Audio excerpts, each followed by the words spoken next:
전북의 한 도시가 발칵 뒤집히는 사건이 벌어졌습니다. 양지민 변호사님. 네, 한 여성의 시신이 발견이 된 건데요. 그저께였죠. 지난 6일 오후 전북 익산의 미륵산을 오르던 한 등산객이 낙엽 더미로 덮인 70대 여성의 시신을 발견을 하게 됩니다. 이 여성 같은 경우에는 발견 당시에 남성복으로 추정되는 복장이 입고 있었다라고 하고요. 그리고 얼굴과 몸 곳곳에 멍자국이 있는 상태였다고 전해지고 있습니다. 뭔가 이 여성에게 심상치 않은 일이 벌어졌던 것으로 추정할 수 있습니다. 최재문 교수님. 네, 그렇습니다. 지금 뭐 얘기만 들어봐도 뭔가 심상치 않은 일이 분명히 있는 것 같은데요. 지난 2일 날 오후 2시쯤에 두 사람이 함께 이 남성의 집으로 들어가는 장면이 촬영된 CCTV 화면이 있고요. 아하. 이후에 여성이 나오는 장면은 볼 수 없었고 남성만 나오는 장면이 찍혀 있는 상황이 있습니다. 그 영상 제가 보여드리면서 설명을 좀 CCTV에 드리도록 포착이 하겠습니다. 됐습니까? 네, 네, 그렇습니다. 한번 보겠습니다. 예.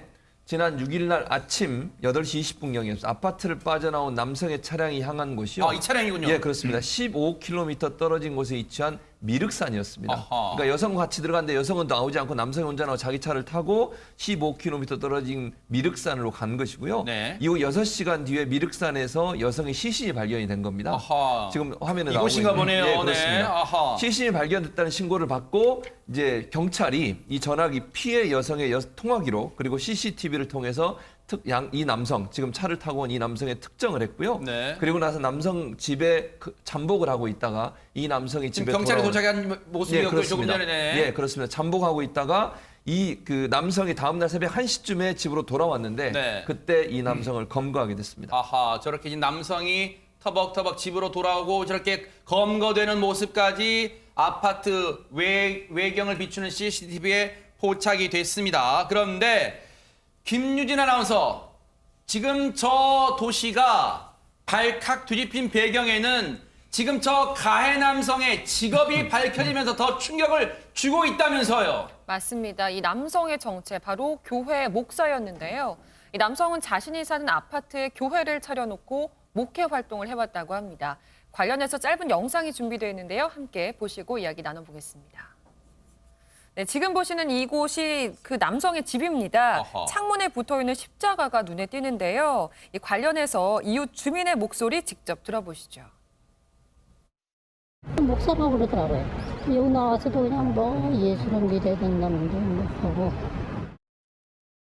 충격적입니다. 가해자가 다른 직업도 아닌 목사랍니다. 최전봉 교수님. 뭐 있을 수 없는 일이죠. 근데 이게 사실은 이제 목회자, 목사라고 하는 분들 중에 제대로 교육을 받지 않고 목사로 안수하는 경우들이 종종 있습니다. 아하. 그래서 여러분들이 혹시 교회를 가시거나 이제 특히 이제 아파트에다 교회를 차렸다고 하는데 그건 좀 특이한 상황이잖아요. 일반적으로는 저렇게 뭐 교회를 차리는 경우는 그렇게 많지 않고요.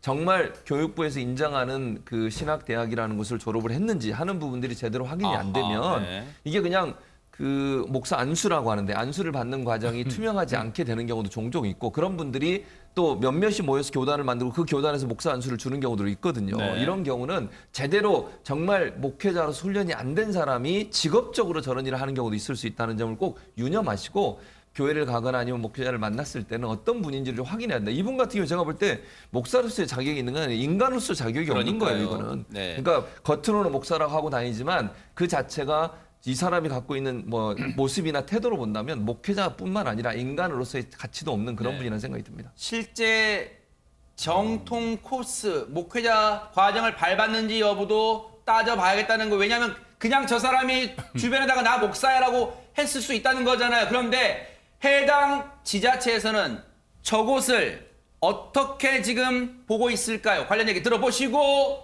이어가 보도록 하겠습니다. 그 종교시설이 아니고요. 그게 그 용도 불법 변경으로 해가지고 주택과에서 뭐 행정처분을 할 것 같아요. 해당 지자체는 종교시설이 아니라고 분명히 말하고 있습니다. 그렇다면 이런 수도 있잖아요. 그냥 자신을 평소에 목사라고 말하고 어디서 그냥 십자가 모양 하나 갖고 와서 베란다 쪽에 걸어놨을 수도 있잖아요. 김복준 의원님. 예, 교회라고 해서 아무데나 차려가지고 십자가만 걸고 내가 목사입니다 하고 한다 그래서 그럼 교회가 될 수는 없죠. 그렇죠. 네. 바로 그렇기 때문에 저곳은 종교시설이 아니라고 해당 지자체는 분명히 얘기를 해주고 있는데, 그런데 다시 이 사건으로 돌아와서요. 지금 저 남성이 해당 여성을 저 미륵산으로 일단 끌고 가서 시신을 혹시 유기한 것은 아닌지 이런 생각을 좀 해볼 수가 있는데 김복준 의원님 일단 네, 어떻게 봐야 됩니까? 앞서 CCTV가 공개가 됐습니다. 일단은 그 여성의 시신이 발견되고 경찰에 신고가 되니까 경찰은 아마 그 시신 있는 곳을 중심으로 해서 CCTV로 분석을 했던 것 같고요. 네. 그 과정에서 이제 이 목사라고 자칭하는 이 남성의 차량 그 번호가 나온 것 같습니다. 아하, 네. 그래서 이제 그 번호로 주거지 파악을 해서 7일 날, 그 다음 날이죠. 네. 살인 및 사체 유기 혐의로 긴급 체포를 해서 조사 중에 있는데요. 네. 이 남성이 또 처음에는 그 묵비권 행사를 했었어요. 네. 그러다가 이제 겨우 입은 열었는데 황당한 얘기를 합니다. 시신 유기는 했지만 살인은 하지 않았다. 이렇게 주장을 하면서 내 교회 성도인데 내 집으로 불러서 기도해주는 과정이었다. 그런데 기도해주고 잠깐 잠자고 일어나니까 이 여성이 숨져 있더라. 그래서 내가 그 시신을 이제 그 산에다 유기한 건데 내가 오해받을까봐 시신 유기한 거다. 이런 식으로 지금 이야기를 하고 있는 겁니다.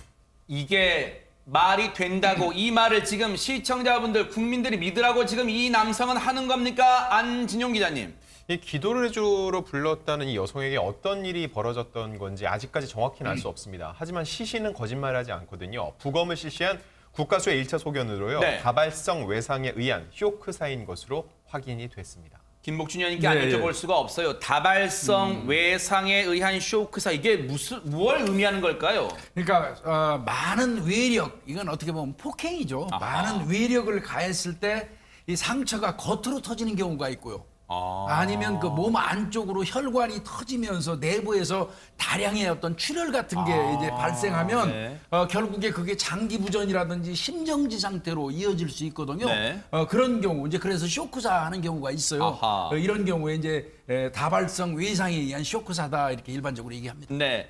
현재 이 남성에 대한 경찰의 조사는 어떻게 진행이 되고 있을까요? 관련 얘기 들어보시고 이어가 보도록 하겠습니다. 이유하고 뭐 어떤 사인지 이런 것이 아직 정확하지 않아요. 아직. 앞서 말씀드린 것처럼 이 남성은 뻔뻔하게도 범행을 부인하고 있다면서요, 김유진 아나운서. 그렇습니다. 하지만 아파트 CCTV에 추가 범행 정황이 그대로 포착이 됐는데요. 경찰에 따르면 지난 2일 이 남성은 피해 여성과 함께 아파트로 들어가는 모습이 포착이 됐습니다. 하하. 그로부터 3일 후인 5일에 다시 이 남성 모습을 드러내게 되는데요. 이때 이 남성은 아파트 안에 있는 헌옥수거함에 피해 여성의 옷과 소지품을 버리는 모습이 포착이 됐습니다. 그리고 다음 날로 넘어가는 깜깜한 새벽이 되자 네. 이 남성은 피해 여성의 시신을 차에 싣는 모습이 또 포착이 됐는데요. 네. 이 당시에 남성은 여성의 시신을 바닥에 질질 끌고 나와서 차량에 싣는 등 굉장히 대범한 모습을 보였다고 합니다. 이후 날이 밝자 이 시신을 싣고 미륵산으로 향한 것으로 보이고 있습니다. 네. 일단 표현은 대담으로 고치겠습니다. 수정하겠습니다. 이런 행동은 대담으로 일단 하겠습니다. 그런데 저런 끔찍한 행동을 하고도 지금 뻔뻔하게 범행을 부인하고 있는 이 남성 어떤 혐의를 물을 수 있습니까? 양재민 변호사님. 일단 말씀하신 것처럼 이 남성 지금 뭐 묵비권을 행사하면서 범행 동기에 대해서 전혀 입을 열고 있지 않은 상황인데요. 일단 경찰은 살인과 사체 유기 혐의로 구속영장을 신청한 상태입니다. 그리고 관련 증거도 사실 어느 정도 확보가 된 만큼 뭐 혐의 입증에는 문제가 없을 것이다라고 보이는데요. 본인이 지금 사체 유기 부분에 대해서는 일단 인정을 하고 있고 살인 부분에 대해서만 지금 부인을 하고 있는 상황인데 사실 이건 CCTV에 이제 찍힌 걸로 보거나 아니면 말씀해주신 것처럼 기타 정황들을 보면 본인이 스스로 자백을 곧 하지 않을까라는 생각도 듭니다. 경찰이요. 반드시 이 남성의 자백도 받아내고 추가 증거도 들이대서 더 이상 범행을 부인할 수 없을 정도로 해야 될 겁니다. 왜냐하면 해당 여성의 억울한 죽음은 풀어줘야 되는 거 아니겠습니까? 반드시 이 사건 명명백백하게 밝혀주길 바라겠습니다. 김태현 스토킹 살인 사건. 지금 계속해서 엽기적인 행각이 전해지고 있는데 추가적인 내용이 더 경악을 금치 못하게 하고 있습니다. 양지민 변호사님. 네, 지난달 25일이었죠. 이 9시 8분 정도, 오후 9시 8분 정도에 경찰이 신고를 받고 이 피해자의 집 현관문을 강제 개방하고 들어가게 됩니다. 거기서 거실에서 이제 숨져 있는 큰딸을 발견을 했는데 이 김태현이 그 옆에 나란히 누워 있는 것을 경찰이 발견을 했습니다. 경찰 관계자의 이야기에 따르면 김태현이 그 당시에 사실 자해를 한 상태였기 때문에 이제 누워 있는 상태였는데 이 시신을 똑바로 눕힌 다음에 본인도 바로 그 옆에 누워 있었던 것으로 보인다라고 이야기를 전했습니다. 엽기란 말이 정말로 이보다 더 심한 표현이 있을까 하는 생각도 듭니다. 김복준 의원님. 네, 이게 아마 세 사람을 살해했는데 이제 그 엄마하고 작은 딸 같은 경우는 이제 제외하고 본인이 지속적으로 스토킹하던 그 큰딸, 그 여성의 옆에 누워 있었다는 이제 그런 이야기잖아요. 이거는 이제 일반적으로 이 피해자에 대한 스토킹을 하면서 어떤 집착이 결국은 사망한 이후에도 발현돼서 그 여성의 옆에 이제 누워 있는 이제 그런 상황이 아닐까. 그러니까 광적으로 집착한 어떤 소유욕 같은 게 발현된 게 아닌가 이렇게 보고 있습니다. 네. 그러다 보니까 일각에서는 관계망상적 사고다 이런 추정도 나오는데 혹시 이 부분은 김복준 의원님 어떻게 볼 수 있을까요? 관계망상적 사고 일단 이 부분도 좀 이 표현이 생소합니다만 일단 이 부분 좀 설명 좀 해주시죠. 일단은 저 김태현의 입장에서는 저 여성이 본인을 좋아한다고 인식하는 거예요. 착각하는 겁니다. 그 관계를 착각하는 거죠. 그런데 그 여성이 어느 순간 갑자기 돌아서 버리면 그 원인을 본인한테서 찾지 않고 저 여성이 지금 뭔가 다른 사람과의 관계를 통해서 그 유지하면서 나를 배제하는구나 네. 하면서 부정적인 어떤 부정망상으로 바뀌어서 공격 성향을 띈다. 네. 이제 이런 식으로 봐주는 거죠. 아하. 그런데요, 일부 언론 보도를 보니까 최재문 교수님, 예.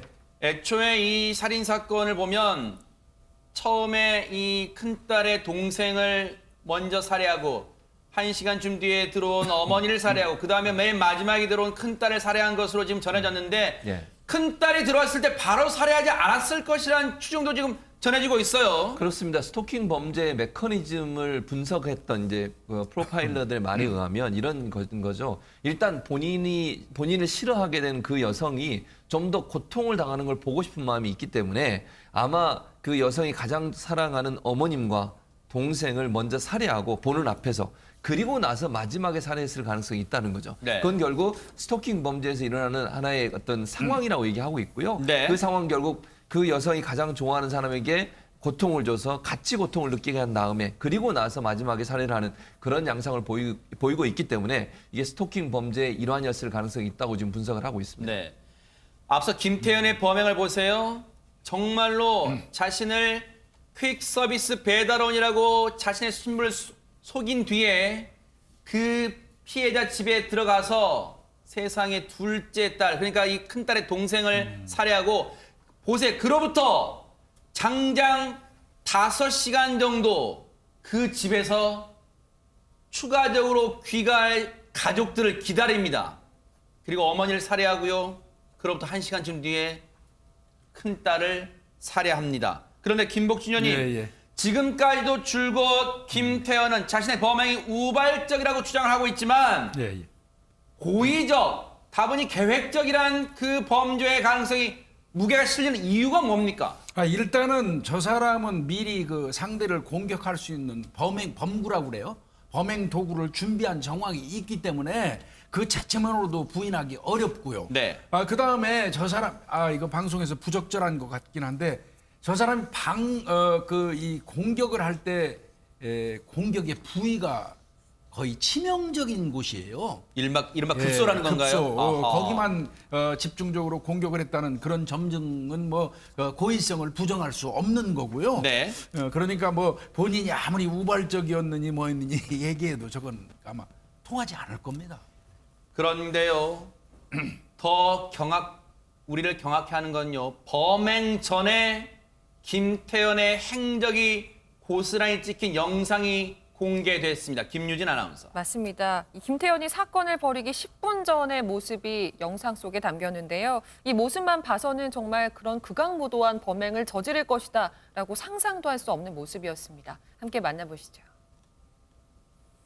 지난달 23일 CCTV에 포착된 김태현의 모습입니다. 아주 태연한 모습으로 걷고 있지만 사실 이 모습은 범행을 저지르기 위해 피해자의 집을 침입하기 10분 전의 모습인데요. 하하. 영상 속 김태현이 흰색 배낭을 메고 있는 모습도 보이실 겁니다. 지금 저 배낭 속에는요. 범행을 저지른 후에 옷에 피가 튈 것을 감안해 미리 준비한 갈아입을 옷이 들어있는 상태고요. 마트에서 훔친 칼도 가지고 있는 상황이었습니다. 네. 흉기까지 저렇게 손에 들고 손에 든 비닐에 지금 아마 저기 들었던 것으로 추정하고 있습니다. 그리고 메고 있던 가방에는 갈아입을 옷까지 준비하는 치밀함까지 보였습니다. 보세요. 그런데 범행 전에 누가 봐도 그냥 우리가 저 옆을 지나갔다면 그냥 길 가던 태연하게 길 가던 행인이었어요.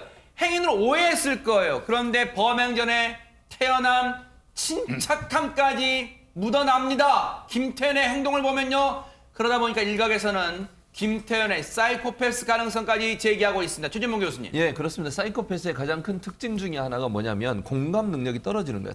타인의 아픔이나 상처나 고통에 대한 공감 능력이 떨어지는 것을 사이코패스의 한 증상으로 보기 때문에 일부 교수들은 이런 연유로 봤을 때 이건 사이코패스적 성향이 있다. 왜냐하면 세 가족, 일가족을 지금 살해를 한 거잖아요. 그 고통을 느낄 사람들의 고통을 전혀 고려를 안 한 거기 때문에. 그런데 일부에서는 또 어떻게 얘기하냐면 네. 사이코패스의 성향이라고 하는 것은 이게 연쇄살인처럼 한 뭐 6개월, 한 달에서 1년 정도 기간을 두고 비슷한 형태의 범행을 저지르는 것, 연속적으로. 예컨대 이게 한 번으로 끝나지 않고, 예컨대 연쇄살인범 같은 경우는 비슷한 형태의 어떤 그 살해 대상을 먼저 찍고, 그 찍힌 사람을 일정 기간을 두고 계속해서 연속해서 살인하는 경우라고 볼 수 있다라고 또 분석하는 분도 있어요. 그래서 이걸 또 사이코패스로 보기에는 어렵다라고 얘기하는 분도 있기 때문에 이 두 가지 지금 전문가들이 부딪히고 있어서 명확하게 사이코패스적 성향이 있는지는 조금 더 분석이 필요한 상황이라고 보여집니다. 네. 사실 저 모습이 무슨 범행 10분 전이다, 15분 전이다 그런 게 뭐가 중요하겠습니까? 일단 범행 전에 찍힌 모습이에요. 범행 전에 저렇게 태연하게 가방에 갈아입을 옷과 그리고 왼손에 든 비닐 가방에는 흉기, 미리 준비한 흉기까지 지금 담겨져 있었고 저 때 큰딸이 주로 다니던 PC방에 들르는 지금 직전의 모습입니다. 혹시라도 큰딸이 퇴근 후에 PC방에 들르진 않을까 하는 마음에 찾아갔을지도 모른다는 대목이에요. 그만큼 치밀하게 범행 전에 이곳저곳에 큰딸의 이 자취를 계속해서 추적했던, 스토킹했던 것으로 추정이 되는 장면입니다. 지금 이 김태현이 지금 사이코패스 여부인지를 또 밝히는 게 혹시 이 사건에서 네. 김복 주연님 중요합니까? 중요한 대목이 어떻습니까? 그거는 중요하지 않습니다. 예, 그 사이코패스라고 그래가지고 모든 사람이 다 범죄자는 아니에요.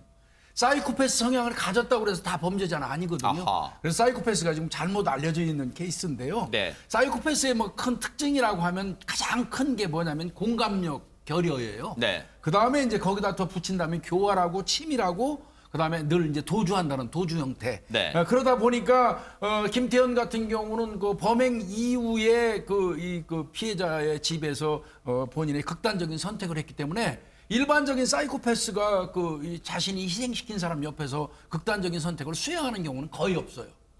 그러다 보니까 이제 뭐 거기에 맞추면 사이코패스 아니고 네. 저기에 맞추면 맞는 것 같고 이렇게 얘기하는데 그거는 이 범죄 사건을 해결하는 데서 큰 문제가 되지도 않고요. 네. 큰 의미도 없고요. 제가 네. 볼 때는 결국 이 사람이 사이코패스인지 여부는 이제 프로파일러라든지 이게 전문가들이 붙어가지고 네. 이른바 얘기하는 PCRL 검사를 해서요. 네. 40점 만점에 25점 이상이 나와야 되고요. 아하. 그다음에 이제 궁극적으로는 그 수사가 완전히 종료된 다음에 판단할 수 있는 문제지 수사 중에 이 사람이 사이코패스인지 뭐니 이거 하는 거는 실익도 없습니다.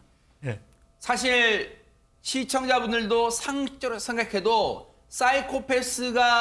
사이코패스라고 판단이 되면 형량이 더 늘고 그러진 않을 거란 네. 생각이에요. 그러다 보니까 지금 김태현의 이 극악무도한 범죄가 지금 우리를 공분케 하고 있는 것이지 사이코패스 여부는 나중에 더 후차적인 문제다 이런 생각도 해봅니다. 그런데 앞서 저희가 잠깐 사진을 보여드렸습니다. 이게 뭐냐? 김태현이 군 복무 시절에 동료 선후배 군인들과 동료 군인들과 같이 찍은 사진 모습이고 저희가 당연히 옆에 있는 분들은 일단 얼굴이 나오지 않게 처리를 했습니다. 여러분 혹시 그거 들으셨죠? 저희가 전해드렸습니다만 김태현은 군 복무하기 전에 한 PC방, 물론 이 PC방은 그 피해자가 다니는 PC방과 다른 PC방입니다. PC방에서 아르바이트를 했었고요. 변변한 직업도 없이 아르바이트를 하는 과정에서 그 PC방 업주의 고마움도 배신하게 절도를 했어요. 금품을 훔쳤어요. 근데 나중에 그게 적발됐고 군복무 이후에 다시 그 PC방 가서 인사차 찾아갔던 얘기도 들려드렸습니다. 그런데 저렇게 군복무 시절의 모습도 저희가 보여드렸는데 이런 가운데 김태현이요. 지난 6일 변호인과 접견을 가졌다는 얘기가 들려오고 있습니다. 안진용 기자님. 네, 김태현은 어제까지 총 4차례 조사를 받았는데 이때마다 국선 변호사를 거부하고 홀로 조사를 받았습니다. 그런데 지난 6일 변호인과의 한 차례 접견이 있었거든요. 이때 변호인과 나눈 얘기를 전해드리겠습니다. 하하. 이날 김태현은요. 내가 살인범이 됐는데 어떻게 이런 일을 벌인지 모르겠다. 3명이나 죽었는데 나도 살아남아 있다는 게 너무 미안해. 계속 살아도 될지 모르겠다. 살아있는 것 자체가 죄책감이 든다고 얘기했는데 얘기를 들으면서 전 참 이상하다고 느낀 게 이 미안함과 죄책감의 대상이 피해자가 아닌 느낌이라는 거죠. 그래서 여전히 제대로 된 사과를 하고 싶은 건지 의구심이 듭니다. 김복준 의원님, 네. 김태현의 이 발언, 분명히 이 발언이 네. 언론을 통해 알려질 것을 계산했을 수도 있어요. 이 발언 의도된 발언입니까 혹시? 이거죠. 내가 살인범이 됐는데 어떻게 이런 일이 벌어졌는지 모르겠다. 이 얘기는 본인이 범행을 해놓고 지금 잘 기억이 안 나고 나도 지금 헷갈린다 이 소리 아니에요. 아하. 바꿔서 얘기하면 뭡니까?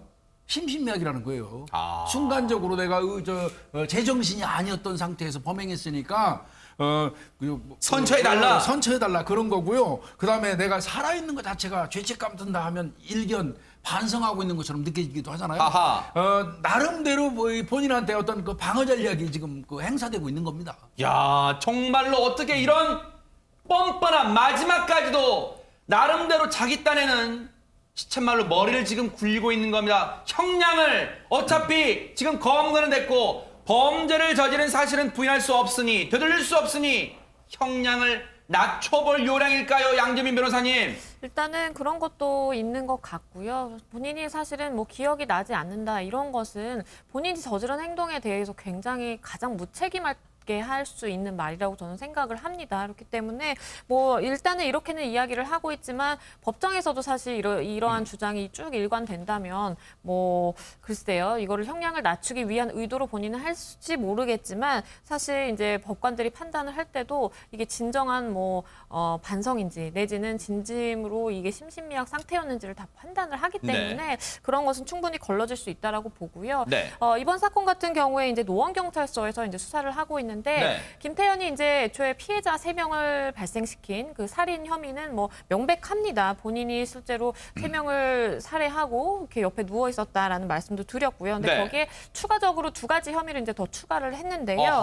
앞서 보신 영상에서 이렇게 가방을 메고 뭔가 네. 이렇게 마트에서 훔친 흉기를 들고 준비해서 가는 모습을 진짜 보여드렸잖아요. 왼손에 비닐에 들은 것으로 추정되고 있잖아요. 맞습니다. 네. 그 흉기 역시 이제 마트에서 절도를 한 것이기 때문에 절도죄가 이제 추가가 됐고요. 거기에 더불어서 첫 번째 이제 둘째 딸이 집에 혼자 머무르고 있을 때 퀵서비스 기사를 가장해서 그 주거지에 침입을 한 거잖아요. 그렇기 때문에 이제 주거 침입 혐의까지 추가로 적용을 했다고 합니다. 절도, 주거 침입, 물론 큰 죄죠. 하지만 무고한 3명의 목숨을 앗아간 그 죄보다 크겠습니까? 너무너무 극악무도한 범죄에 말이 나오지 않을 뿐입니다. 그런데 김복준 의원님, 한 가지 궁금한 대목이 또 하나 있습니다. 지금 김태현은 본인의 범행을 다 인정하고 있는데 물론 우발적 범행이라고 하고 있습니다만 어쨌든 범행을 인정하고 있는데 국과수에 DNA를 2차례나 보낸 이유는 대체 뭘까요? 미제 사건이 혹시 있는지 확인하려는 겁니다. 이 사람의 대범하고 잔혹한 이런 범행 그 내용을 보니까 이거 혹시 그 전에 다른 사람들한테도 이와 유사한 어떤 범행을 저지른 사실이 없을까? 이거를 확인해 볼 필요가 있었던 거예요. 경찰 입장에서. 네. 이른바 얘기하는 여죄가 있는지 미제로 끝나가지고 지금 그 남아있는 기록들이 있을 거 아니에요. 거기하고 부합되는 어떤 DNA가 또 일치하는지 이런 거를 따져보기 위해서 국과수에 다시 DNA 그 유전자 감식을 보낸 겁니다. 아니 그렇다면 이번 범행에 이 쓰인 수법을 보면 뭔가 예, 예. 일치하는 대목이 나올 수도 있다는 얘기인가요? 유사한 뭐 이런 그 미제 사건 등이 상당히 있어요. 아하. 주거 침입해서 여성들을 성폭행하고 뭐 이런 저 상황들은 꽤 많이 있거든요. 네. 그래서 이제 혹시 이 그 김태현이 그런 범행을 예전에 했었는지 여부를 네. 대조하기 위해서 네. DNA를 좀 보낸 겁니다. 지금까지 나온 내용만 해도 우리를 경악시키기에 충분한데 혹시라도 우리를 더 깜짝 놀라고 충격으로 몰아넣을 얘기가 나올지 너무나 벌써부터 소스라치게 놀라집니다. 이 사건도요. 김태현의 앞으로의 사건 뉴스파이터가 바짝 따라붙어 보고요. 그리고 내일 김태현이 검찰에 송치가 됩니다. 앞서 서울경찰청은 신상 정보를 공개를 결정했고 아마 내일 검찰에 송치되는 과정에서 얼굴이 공개될 가능성이 큰데요. 이 부분도 뉴스파이터가 바짝 따라붙어서 여러분께 전해드리도록 하겠습니다. 자, 분위기 바꿔봅니다. 지금 이분도 심경이 아닐 텐데 바로 그분의 얘기를, 그 사람의 얘기를 해보도록 하겠습니다. 김유진 아나운서. 네, 바로 박수홍 씨 얘기인데요. 박수홍 씨 측은 지난 월요일 친형과 형수를 횡령 혐의로 이 서울 서부지검에 고소장을 접수를 했습니다. 그런데 이 고소장에 적시된 횡령 금액이요, 약 50억이라고 전해지고 있는데요. 그렇다면 왜 50억이냐라는 질문에 대해서 이 박수홍 씨의 법률 대리인은 이렇게 얘기했습니다. 이 최근 5년만 한정해서 보더라도 횡령 횟수가 최선 50억이 넘을 것으로 추정이 되는 상황인데 이건 일부 파악된 것만 적시를 한 것이고 사실 이 박수홍 씨 연애 활동 기간이 상당히 길었잖아요. 지금으로서는 그래서 이 피해 액수를 특정할 수가 없는 상황이다라고 밝혔습니다.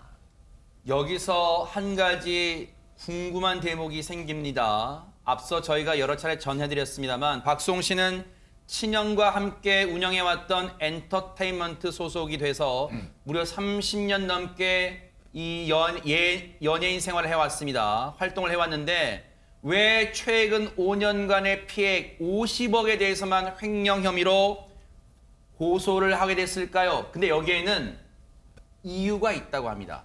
박수홍 씨 측의 변호인, 법률 대리인 통해서 그 이유 들어보시고 이어가 보도록 하겠습니다.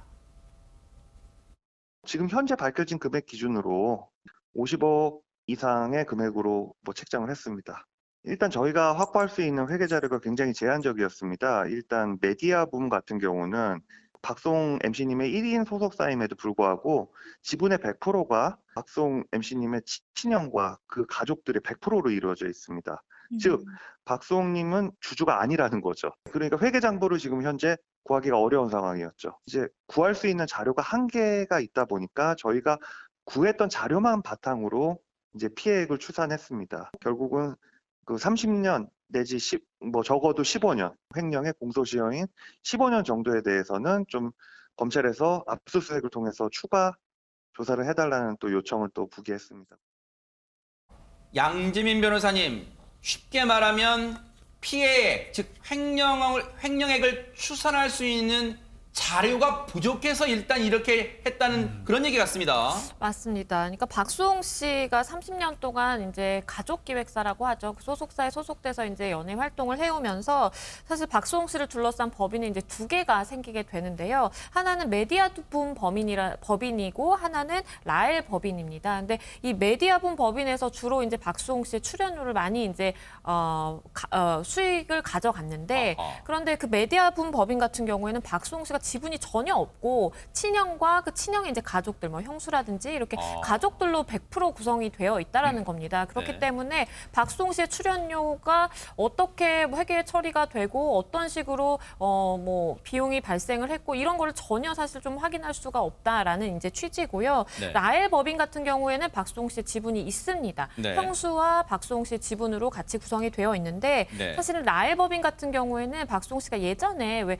웨딩 사업을 했던 적이 있어요. 그래서 웨딩 사업을 위해 만든 그 법인이었기 때문에 박수홍 씨의 출연료가 계속해서 발생되어 오는 시과는 조금 거리가 있고 웨딩 사업을 했을 때만 그 수익이 발생했다가 현재는 없는 상황이기 때문에 사실상 박수홍 씨가 일부 지분이 있어서 자료를 확보할 수 있다고 하더라도 굉장히 좀 제한적이다라는 것으로 이해하시면 될 것 같습니다. 아하. 그런데요, 박수홍 씨 친형이 벌인 횡령과 배임 의혹 중에 중요한 한 가지가 뭐냐? 사실 박수홍 씨의 연예 활동 그 수입만으로 운영되던 엔터테인먼트인데 실제 그 활동을 한 당사자인 박수홍 씨에게 입금된 그 돈은 정말 미미했답니다. 그 이유가 뭔지 박수홍 씨의 법률 대리인, 변호인 얘기 들어보시고 이어가 보도록 하겠습니다. 적을 때는 1억, 뭐 많으면 2억 5천 사이에서 왔다 갔다 하고 있고요. 그리고 그 월급이 입금되는 그 통장마저도 박수홍 씨가 직접 갖고 있는 게 아니라 친형이 그 통장을 관리하고 있었습니다. 그리고 박수홍 씨는 거기서 그냥 카드만 받아서 썼고요. 이렇게 된 게 30년이라는 거예요? 그런 네, 식으로. 그렇습니다. 박수홍 씨의 통장은 그 친형께서 공인인증서 OTP 카드 통장 자체까지 다 관리하고 계셔서 박수홍님은 통장을 확인할 수가 없었습니다. 그냥 친형의 얘기만 듣고 그냥 믿은 거죠. 그냥 본인은 거기에 연계된 신용카드만 사용하고요. 바로 여기에 우리의 궁금증이 증폭되는 대목입니다. 안진용 기자님, 사실 박수홍 씨가 꼽아만 봐도 따져만 봐도 하고 있는 프로그램이 몇 개인데 연 수익이 그냥 2억이라는 게 믿기지가 않습니다. 실제로 매출은 수십억에 이를 텐데 본인이 이렇게 월급 명세로 이렇게 받아온 돈이 적을 때는 1억, 많을 때 2억 5천 정도였다는 거죠. 그럼 나머지 금액들에 대해서는요, 본인이 다 관리를 하고 확인이 돼야 되는데 이거 역시 본인이 OTP 카드라든지 확인할 수 있는 길이 없어서 믿고 맡겼다는 거예요. 하하. 여기서 많은 사람들이 생각을 합니다. 30년이란 세월인데 정말 몰랐을까? 근데 이거를 돌려 생각하면요, 결국 가족이니까 전적으로 믿었던 거예요. 그런데 어느 순간 이걸 확인하려고 드니 이게 딱 제가 이제 세무사 통화했을 때도 직접 확인할 수 없으니까 세무사를 통해 확인하려고 소명을 요청했는데 확인을 안 해주는 거라는 거죠. 아하. 결국 확인하기 위해서는 수사기관의 요청이 필요했고 고소에 이르게 된 건데 박수홍 씨는 30년간 믿었던 가족으로부터 이렇게 배신을 당했다는 생각 때문에 더욱더 좌절감을 느낄 수밖에 없었고 결국 고소에 이르게 됐다는 겁니다. 사실 김복준 의원님, 예, 예. 박수홍 씨가 그동안 방송에서 여러 차례 가족 얘기를 하면서 그런 얘기를 했습니다. 그냥 형이 잘해주겠지. 또 예. 형수가 예전에 금융업에 종사를 했나 봐요. 예, 예. 그러니까 금융업에 종사했던 형수니까 잘 관리해주겠지. 이렇게 해왔다는 거예요. 예, 그렇게 얘기하면서 아마 박수홍 씨 입장에서는 배분율을 7대3 정도로 인식한 것 같습니다. 형하고 형수가 3, 그리고 이제 본인이 7 이렇게 인식을 한 것 같아요. 네. 그런데 이제 문제는 가족들 간의 합의였기 때문에 서면으로 아마 계약서 같은 걸 쓰지는 않은 것 같습니다. 아하. 배분율을. 네. 다만 이제 친형이 뭐 이야기하는 거를 녹취를 한 부분이 일정 부분이 있는데 거기에 7대3이라는 이야기는 나오는 것 같습니다. 아하. 그래서 이제 그 부분 아마 이번에 유리하게 적용될 것 같고요. 네. 기본적으로 뭐 이거 연예인 관련돼서 이 대법원 판례가 있기는 해요. 아하. 거기에서도 이 총 매출에서 일반적으로 그 활동비 제외하고 7대3 정도로 배분하는 걸로 판결을 내린 사례가 있기는 하거든요. 네. 그게 아마 많이 작용하지 않을까 싶습니다. 가족이기 때문에, 친형이기 때문에, 그리고 형수기 때문에 정말 자신이 피땀 흘려 번 돈을 잘 관리해 줄 거라고 철석같이 믿었을 박수홍 씨 아니었을까요? 그런데 수상한 대목은 또 있습니다. 뭔가 비용 처리, 그리고 형이 사용하는 비용의 처리가 투명하지 않다는 거예요. 어떻게 된 걸까요? 이 대목도 박수홍 씨의 변호인 얘기 들어보시고 이어가 보도록 하겠습니다. 일단 박수홍 씨가 뭐 고급의 여성 의류를 법인카드로 구입할 이유가 하나도 없습니다. 그리고 여성 피트니스 클럽을 갈 이유도 없고요. 네, 고급 여성 피트니스 클럽, 네, 뭐 스파, 뭐 백화점, 호텔 이런 데는 본인은 가본 적도 없는데 굉장히 많은 비용이 지출된 것을 알았답니다. 정작 박수홍 씨께서는 바쁘고 뭐 그 좀 스케줄이 많으시기 때문에 예, 거기를 가신 적도 없다라고 하십니다. 특히 예, 본인은 이제 본인의 어떤 의상 같은 경우는 전부 동대문에서 대부분을 구입하셨다고 합니다. 세상에, 안진용 기자님, 박수홍 씨는 쉽게 말하면 구경도 못 해본 돈이 어디론가 고급 피트니스 클럽 회원권 등등 고급 명품 이런 거 다 지금 새 나간다는 거 아니에요? 네, 이게 일방적인 박수홍 씨의 주장 아니냐 볼 수도 있는데 이 사태가 불거지기 전에 측근인 방송인 손원수 씨가 이 선배님은 항상 입버릇처럼 우리 형제가 어릴 적부터 고생을 해서 돈 쓰는 걸 무서워한다고 얘기를 한 적이 있고 저 역시 십수년간 박수홍 씨에게 사석에서 그런 얘기를 들어왔었어요. 그래요? 네, 그런 상황에서 나중에 내역을 확인해보니 이런 부분에 돈이 쓰인 거에 대해서 본인은 납득할 수 없다는 게 박수홍 씨의 입장이고요. 게다가 그 많은 수익들이 지금 재테크를 통해서 아주 가족들이 노후 걱정 없도록 자산을 많이 불려주고 있다고 굳게 믿고 있었는데 실제 본인이 확인을 해본 결과 자신의 것이 아닌 부분이 많다는 것을 알게 되고 결국은 이 같은 상황에 이르게 된 겁니다. 세상에. 그런데 아마 시청자분들 중에 김복준 의원님 이 예전에 박수홍 씨가 한 인터뷰에서 했던 얘기 저도 기억나는데 그 자신이 지금까지 연예인 활동하면서 예능 활동하면서 번 수익이 웬만한 중소기업 매출 수준이라고 했던 말이 기억나요. 지난해 인터뷰하는 과정에서 그런 얘기 했죠. 데뷔한 후에 단 하루도 휴식 갖지 않고 일했대요. 그 덕분에 경제적으로 웬만한 뭐 중소기업 부럽지 않은 수준이다 이렇게 이야기를 한 적이 그래요? 있죠. 네. 지금 이제 보면은요. 이거 검찰에다가 이제 고소가 돼 있는 상태예요. 서부지검에네. 이제 특경법 5억 원 이상의 경제범죄이기 때문에 검찰에다가 이제 고소가 된 거고요. 그래서 이제 아마 담당 검사가 배정돼가지고 이제 조만간 아마 이제 그 조사를 받는데 현재까지도 친형 측에서는 연락이 없다고 하고요. 네. 이 지금 여기서 얘기하는 건 박수홍 씨가 실질적인 피해자지만 이제 법상으로는요 피해 법익이 법인이에요, 법인. 법인도 법인이. 하나의 이제 인격으로 보거든요. 아하. 그래서 뭐 이 형 같은 경우는 그 법인의 뭐 이사라든지 그 임원급이기 때문에 네. 이 사람이 법인의 저 입금된 돈을 유용하거나 이러는 거를 감시해야 될 의무가 있는 사람이에요. 그러네요. 어떤 면에서 보면 아하. 이제 그런 부분에 대해서 아마 수사가 진행될 겁니다. 네. 예. 지금 안타깝게도 이 상황에 대해서 박수홍 씨가 친형을 상대로 고소장을 접수했기 때문에 앞으로 이제 법정 다툼은 불가피할 거예요. 그런데 이 과정에서 안진용 기자님, 친형 측의 대응이 지금 악의적인, 박수홍 씨에 대해서 악의적인 사생활까지 폭로하고 있다 이런 얘기가 나오고 있습니다, 지금. 뭐 93년생 여자친구 얘기가 나오고 있는데 이 변호사도 강조를 하거든요. 본질은 횡령이라고요. 이게 시작은 가정사였는데 지금은 경제범죄로 갔습니다. 그러면 합리적인 대처를 해야 돼요. 횡령이 아니란 증거를 내야 되는데 여기서 여자친구 얘기를 꺼낸다고요. 이 인과관계가 성립이 안 됩니다. 횡령이 벌어졌는데 그거는 박수홍에게 여자친구가 생겨서다라는 게 대중들이 볼 때도 쉽게 납득이 되지 않는 부분이거든요. 네. 그래서 이 사생활 부분에 대해서는요. 그 변호인 같은 경우는 개인 재산 처분은 자유재량이기 때문에 이 문제랑은 별개의 건이라고 얘기를 했고요. 이 악의적 비방에 대해서는 명예훼손으로 대응을 한다고 얘기를 했는데 관련 기사가 계속 쏟아지고 있거든요. 특정 유튜브나 몇몇 매체에서 주장이 되는데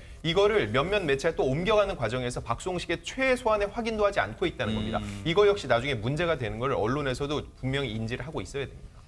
박수홍 씨는 사실 지금 얼마나 속이 타들어가겠어요. 친형 간의, 가족 간의 법정 다툼은 별개로요. 또 방송인, 공인이잖아요. 그러다 보니까 방송 프로그램은 또 힘든 내색하지 않고 예정대로 소화하고 있는데요. 최근에 방송에 나왔던 모습이 주목을 끌고 있는 게 있습니다. 그 얘기 한번 들어보시고 이어가 보도록 하겠습니다. 제가 모 프로그램에 나와가지고 평생 죽이고 싶은 우리 형을 만났어요. 아, 나 봤어요. 네. 아우. 제가 방송을 못 보고 두 번째 일부러 제 방을 봤는데 편집을 너무 많이 했더라고. 제가 얘기한 거를 다 걷어냈어요, 거의. 그걸 딱 보고 있는데 많은 분들이 속이 시원하겠다라고 얘기를 하더라고요. 근데 전 속이 안 시원했었어요. 보기 싫은 형이 형한테 얼마나 타격이 클까?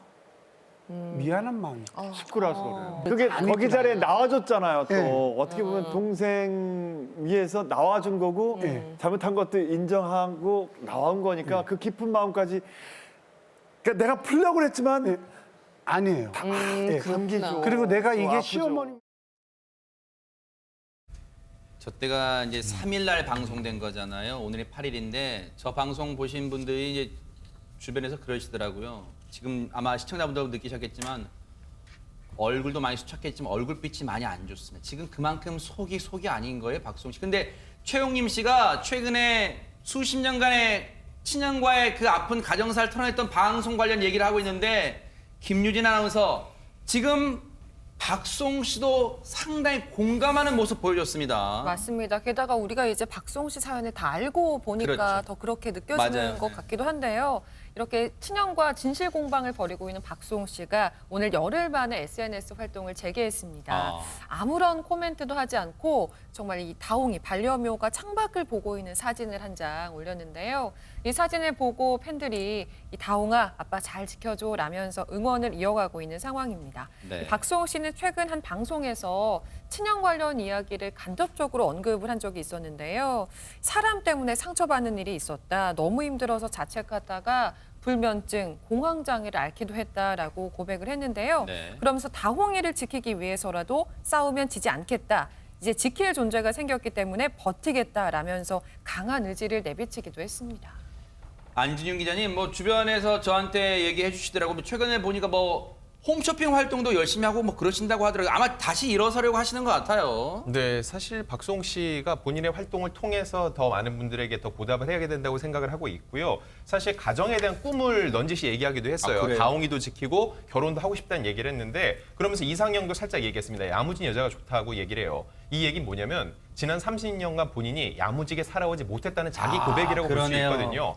횡령하면은 분명히 법적 다툼을 통해서 이게 결과를 받아봐야 되니까는 누가 잘못해도 할 수 없습니다. 하지만 대한민국의 50대 남자가 이제 내 삶을 살겠다는 이 의지에 대해서는 많은 분들이 응원을 보내주고 있는 상황입니다. 그러니까요. 지난번에 김복준 의원님이 하셨던 말씀이 떠올라요. 박수홍 씨가 정말 사랑하는 아내를 만났다면, 가정을 꾸렸다면 이런 일은 안 일어났을 수도 있겠다는 생각, 그 말이 다시 문득 떠오릅니다. 안타깝네요.